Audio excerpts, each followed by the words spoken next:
Hi guys, morning 5 అయితే అయ్యింది. నేను మా ఫ్రెండ్ ఇద్దరం కలిసి స్వర్ణగిరి టెంపుల్కి అయితే బయలుదేరాము. మధ్యలో ఆకలేసింది, సో దోశ అయితే తిన్నాము. 6:30 కల్లా చేరుకున్నాము. ఇది వచ్చేసి హైదరాబాద్ నుంచి 40 కిలోమీటర్స్ దూరం, యాదగిరి నుంచి 10 కిలోమీటర్స్ దూరం అయితే ఉంది.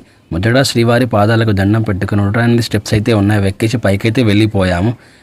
టైమింగ్స్ వచ్చేసి మార్నింగ్ 5 AM నుంచి 2 PM, మధ్యాహ్నం 4 PM నుంచి 9 PM. ఇది సేమ్ మినీ తిరుమల వైబ్ అయితే వచ్చింది. మా మొబైల్స్ని అయితే మొబైల్ కౌంటర్లో ఇచ్చేసి దర్శనానికి అయితే వెళ్ళిపోయాం. ఇక్కడ 2 టైప్స్ ఆఫ్ దర్శనం అయితే ఉంది. ఒకటి ఫ్రీ దర్శనం, ఇంకోటి స్పెషల్ దర్శనం. Cost 50 rupees. మాకైతే కేవలం 20 నిమిషాల్లో మాత్రమే దర్శనం అయితే కంప్లీట్ అయిపోయింది. ఎందుకంటే మేము వీక్ డేస్లో వచ్చాము. వీకెండ్స్లో మాత్రం అసలు ప్లాన్ చేసుకోకండి, ఎందుకంటే చాలామంది పబ్లిక్ అయితే ఉంటారు. సో ఒకవేళ వచ్చినా మార్నింగ్ మాత్రమే రండి.